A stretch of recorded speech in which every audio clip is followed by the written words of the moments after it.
កម្ពុជានឹងទូគីយេពិនិត្យលទ្ធភាពក្នុងការពង្រឹងកិច្ចសហប្រតិបត្តិការពាណិជ្ជកម្មនិងវិនិយោគដើម្បីបង្កើនទំហំពាណិជ្ជកម្មទ្វេភាគីឲ្យឈានដល់$1 ប៊ីលានអាមេរិក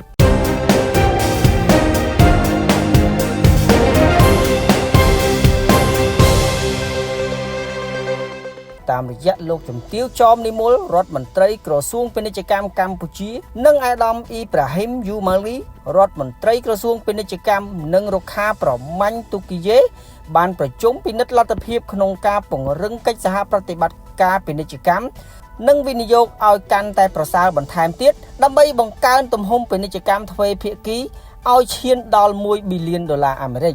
ការលើកឡើងនេះក្នុងឱកាសដែលលោកជំទាវ ចោមនិមល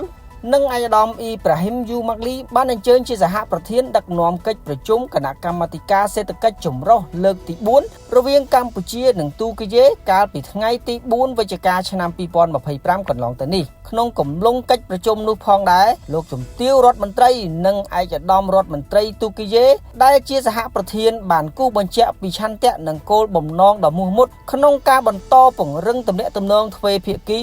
និងកិច្ចសហប្រតិបត្តិការលើគ្រប់វិស័យឲ្យកាន់តែស៊ីជម្រៅតាមរយៈការអនុវត្តសកម្មភាពការងារដោយមានព្រមព្រៀងក្នុងកំណត់ហេតុរួមនៃកិច្ចប្រជុំលើកទី4ដែលគ្របដណ្ដប់លើវិស័យនិងអនុវត្តវិស័យសំខាន់ៗដូចជា